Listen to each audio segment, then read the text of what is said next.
ശ്രീരാമന് ശാന്ത എന്നൊരു സഹോദരി ഉണ്ടായിരുന്നുവെന്ന് ചുരുക്കം ചിലർക്ക് മാത്രമേ അറിയൂ. ആ ശാന്തയുടെ കഥ ഒന്ന് ചുരുക്കി പറയാം.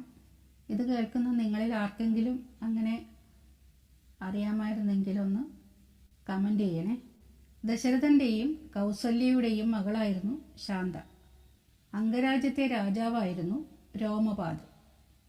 അദ്ദേഹത്തിന് ചിത്രരഥൻ എന്നും ലോമപാദൻ എന്നും പേരുണ്ടായിരുന്നു. അദ്ദേഹം ദശരഥൻ്റെ അടുത്ത സുഹൃത്തായിരുന്നു. അദ്ദേഹത്തിൻ്റെ പത്നി വർഷിണി ദശരഥൻ്റെ ഭാര്യ കൗസല്യയുടെ മൂത്ത സഹോദരിയാണ്. ഇവർക്ക് കുട്ടികളില്ലായിരുന്നു. ഏറെക്കാലമായി കുട്ടികളില്ലാതെ വിഷമിക്കുകയാണ്.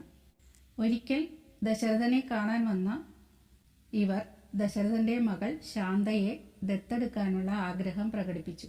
മുൻപൊരിക്കൽ ദശരഥൻ തമാശയായി അവരോട് പറഞ്ഞിരുന്നു തനിക്കുണ്ടാകുന്ന ആദ്യത്തെ കുഞ്ഞിനെ അവർക്ക് കൊടുക്കാമെന്ന്. അങ്ങനെ ആ വാക്കിൻ്റെ പുറത്താണ് അവർ കുഞ്ഞിനെ ദത്തെടുക്കാനായിട്ട് ചോദിച്ചത്. രഘുകുലത്തിൽപ്പെട്ടവർ വാക്കുപാലിക്കേണ്ടതായതിനാൽ ശാന്തയെ അവർക്ക് ദത്തു കൊടുത്തു. എനിക്ക് 3 ഭാര്യമാരുണ്ടല്ലോ, അപ്പോൾ ഇനിയും കുട്ടികളുണ്ടാകാമെന്നും രോമപാദൻ ചിന്തിച്ചു കാണുമെന്ന് ദശരഥൻ കൗസല്യയോട് പറഞ്ഞു. എന്തെന്നാൽ ദത്തെടുക്കൽ എന്ന ആശയത്തിൽ കൗസല്യയ്ക്ക് വലിയ സന്തോഷമില്ലായിരുന്നു. എന്നാലും അവൾ സഹതാപം തോന്നി തൻ്റെ കുഞ്ഞിനെ രോമപാദ രാജാവിന് നൽകാൻ തീരുമാനിച്ചു. രോമപാദനുമായി വളരെ അടുപ്പമുള്ള കൊച്ചു പെൺകുട്ടിയായ ശാന്തയ്ക്ക് ദത്തെടുക്കൽ എന്താണെന്ന് മനസ്സിലായില്ല. പക്ഷേ രോമപാദ രാജാവിനൊപ്പം താമസിക്കാൻ അവൾക്ക് വളരെ സന്തോഷമായിരുന്നു. രോമപാദ രാജാവ് അവളെ വളരെയധികം സ്നേഹിച്ചിരുന്നു. അവൾ വളർന്നപ്പോൾ കൗസല്യയെയും ദശരഥനെയും മറന്നുപോയി. ഇപ്പോൾ രോമപാദനും വർഷിണിയും തൻ്റെ മാതാപിതാക്കളാണെന്നും അംഗരാജ്യമാണ് തൻ്റെ വീടെന്നും മാത്രമേ അവൾക്കറിയൂ. ഒരു ദിവസം രോമപാദൻ തൻ്റെ മകൾ ശാന്തയോട് സംസാരിച്ചു കൊണ്ടിരുന്നപ്പോൾ കൃഷിയിൽ സഹായം തേടി ഒരു ബ്രാഹ്മണൻ എത്തി.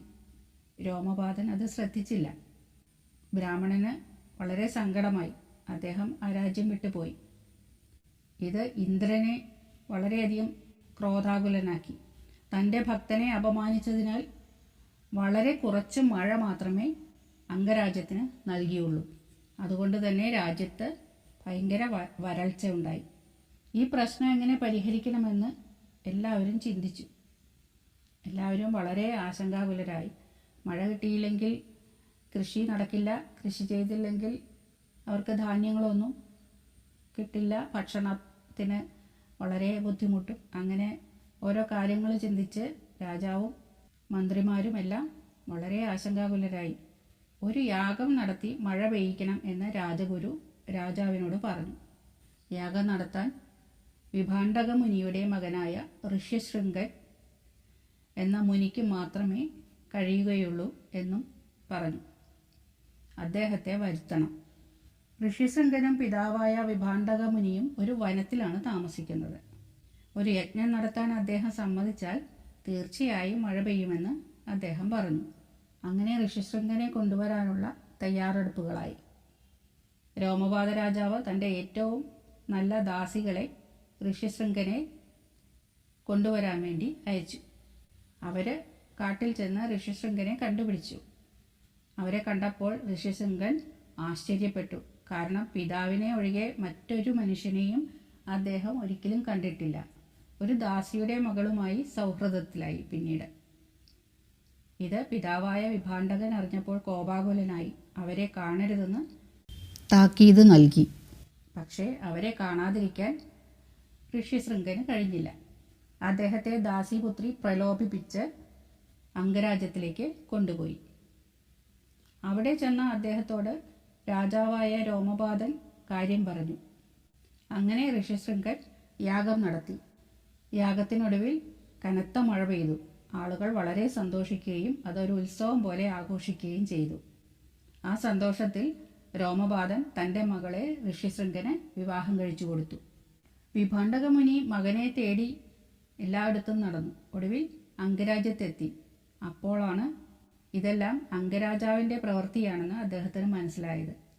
വിഭാണ്ഡകൻ വളരെ കോപിച്ചെങ്കിലും സുന്ദരിയും ബുദ്ധിമതിയുമായ ശാന്തയോടൊപ്പം തൻ്റെ മകനെ കണ്ടപ്പോൾ അദ്ദേഹത്തിൻ്റെ കോപം തണുത്തു. ഇതേസമയം അയോധ്യയിൽ ശാന്തയുടെ പിതാവായ ദശരഥന് 3 ഭാര്യമാരുണ്ടായിരുന്നെങ്കിലും അദ്ദേഹത്തിന് പിന്നീട് കുട്ടികളുണ്ടായില്ല. ഋഷ്യശൃംഗ മുനിയാണ് പുത്രകാമേഷ്ടി യാഗം നടത്തി അദ്ദേഹത്തിന് പുത്രസമ്പത്ത് നൽകി അനുഗ്രഹിച്ചത്. ഇതാണ് ശാന്തയുടെ കഥ. നേപ്പാളിലെ ലളിതാപൂരിൽ ഋഷ്യശൃംഗ മുനിയുടെയും ശാന്താദേവിയുടെയും ഒരു ക്ഷേത്രമുണ്ടെന്നാണ് പറയപ്പെടുന്നത്. രാമായണത്തിൽ ഈ കഥയ്ക്ക് പ്രാധാന്യമൊന്നുമില്ലെങ്കിലും ഇത് അറിഞ്ഞതുകൊണ്ട് നിങ്ങളുമായിട്ട് ഷെയർ ചെയ്തു എന്നേ ഉള്ളൂ.